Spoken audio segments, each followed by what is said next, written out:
What's up, guys? Welcome to a new video. So today we're going to do a little wheelie tip video on a question I get pretty often, which is how do you save yourself from a tank slapper?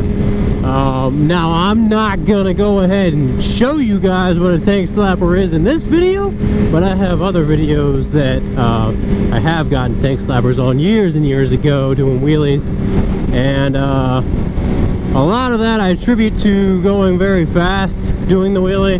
I've learned over the years to slow down the wheelie and learn to control the wheelie, but 9 times out of 10 what happens is you go up into a wheelie and your handlebars become just slightly crooked, and when you come down your handlebars are just slightly off. It doesn't even have to be that much, just barely. And what happens is your bike starts to shake, right? Just like that.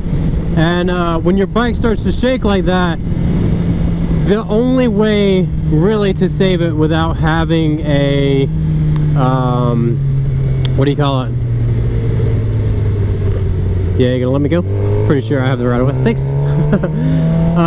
So the only way to save that is having a steering stabilizer, which this bike does have a steering stabilizer. It goes off the speedometer, so the faster I'm going, the tighter the steering is on this bike. The slower I'm going, that's the downside, is the slower I'm going, so when I'm doing slow wheelies, the bike, you know, isn't quite as tight. It's a little bit looser. So when I first got this bike, I did have like 2 tank slappers on it that were not my worst, but they were, you know, just enough to scare me to teach me to go ahead and back off and start doing them a little slower. So I'll just demonstrate real quick what happens. So you're doing the wheelie like this, right? And people will turn their handlebars like that and come down. You don't want to do that. So you want to have your handlebars straight facing forward. That's the easiest way to avoid them. Now the other way to save yourself from them is to throttle out. And I said this in a recent video. I think it was the video when I was riding the GSXR 750. I'm sorry, GSXR 1000. I'm so used to saying 750. So I mentioned in that video that to save it you should throttle out of it, and a lot of people were like, what does that mean? Like power out, throttle out, what does that mean? So basically it means once you come down, if you come into a tank slapper, you want to be powering out. So now what I've learned is, go ahead and pass them. So what I've learned over the years is to just go ahead and throttle out regardless if you have the tank slapper or not. So I will demonstrate in just a moment here what I'm talking about when I say this.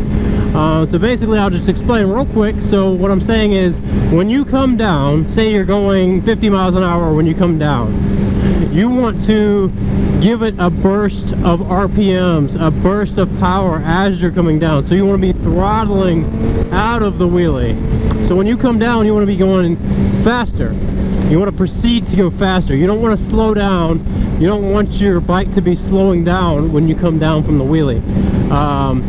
Now once you do wheelies for a long time, you'll learn how to straighten them out and everything, but the simplest way is to throttle out, and which is going to be just put power into the bike, just more throttle out of the wheelie. Now the problem with this is a lot of people will chase their wheelies to the end of their RPM range. So when you come down, you're basically banging off the red line or rev limiter, and you have no more RPMs to play with. So that's why I always preach to learn balance point, you know, in a safe environment. You know, I'm out in the boonies right now, but even this isn't really a safe environment. You don't want to be doing it with other vehicles around you and such. So alright, so I'm going to go ahead and show you guys what I mean by throttling out. So I'm in second gear, going to do a sit down, and throttling out, you'll see me give it a burst of power as I'm coming out of the wheelie, as I'm putting the wheelie down, right? So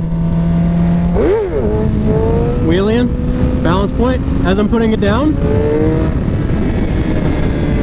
You can hear my bike start to pick up speed pretty quickly. So that's what you want to do. That's one way to definitely save your bike from going into a tank slapper, which is highly scary. Like, if you've ever low-sided, high-sided, that's one thing. High-side's a little bit different. High-side's pretty scary too. But if you've ever gone into a tank slapper at like 60 plus, it's one of the most scary things you'll ever experience on a motorcycle. I've gone into a couple that were very violent. I had one on my Ninja 1000, and that was back when I used to chase my wheelies out, and I would be going like 100 when I set them down. And dude, it scared me so bad. I didn't do wheelies for like 3 months. It was absolutely insane. I thought for sure I was gonna wreck. And what I did is I throttled out of it. I was like, it lasted like a good 7 to 8 seconds, which doesn't seem like much, but when you're basically doing this uncontrollably, it's scary, dude, trust me. So that's a video on how to save a tank slapper while doing a wheelie or coming down from a wheelie. Figured I'd do that video. It's been highly requested, and I've been meaning to come out and do it sometime now. So yeah, guys, I hope you appreciate the info, and I hope you guys learned something from this. All right, take it easy, peace, ride safe, and if you're gonna do wheelies, do them in a safe environment. All right, peace.